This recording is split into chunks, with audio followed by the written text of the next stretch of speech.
ఈ పేరు పెడదాం. సరే మీనమ్మా, బాగుంది.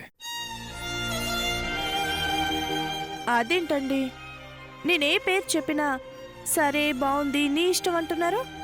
మీరేం చెప్పరా? నీ ఇష్టమే నా ఇష్టమేనమ్మా. నీకు ఓకే అయితే నాకు ఓకే.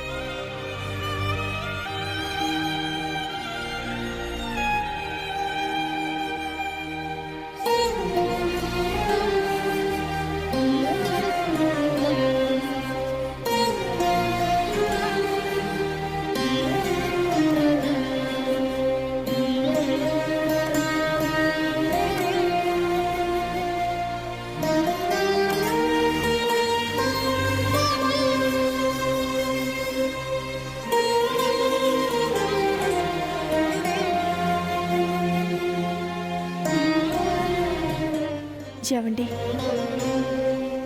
మనసు నిండా ప్రేమ నింపుకొని ఇష్టంతిల భర్త దగ్గరుంటే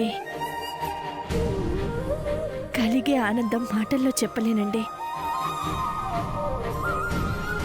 మనస్ఫూర్తిగా మీరు నాకు కావాలని నిర్ణయం తీసుకున్నాక నేను చాలా సంతోషంగా ఉన్నానండి. నా ఈ సంతోషం ఎప్పటికీ ఇలాగే ఉంటుంది. అలాగే మీరు కూడా ఎటువంటి ఆలోచనలు పెట్టుకోకుండా సంతోషంగా ఉండండి. మనం పిల్లల్ని కానీ మన ఇద్దరం ముగ్గురమై ఆ తర్వాత నలుగురమై ఒకే బంధంగా మన జీవితాన్ని చివరి క్షణం వరకు ఎటువంటి ఒడిదుడుకులు లేకుండా సాగిద్దామండి.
మీనమ్మా, నువ్వు నన్ను పరిపూర్ణంగా కోరుకుంటున్నావు, కానీ నేను నిన్ను మనస్ఫూర్తిగా దగ్గరికి తీసుకోలేకపోతున్నాను.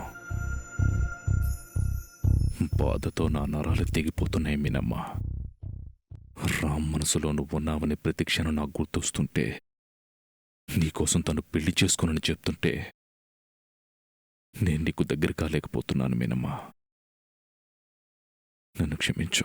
ఓ ఈ దూరం ఎందాక తీసుకెళ్ళునో, ఈ మౌనం ఏ నాటికి వీడిపోవునో, బంధం ఇంకా విరయ్యేనా, పంతం ఇంకా ఊపిరయ్యేనా, నీటి మీద రాతలాగా ప్రేమే మారేనా.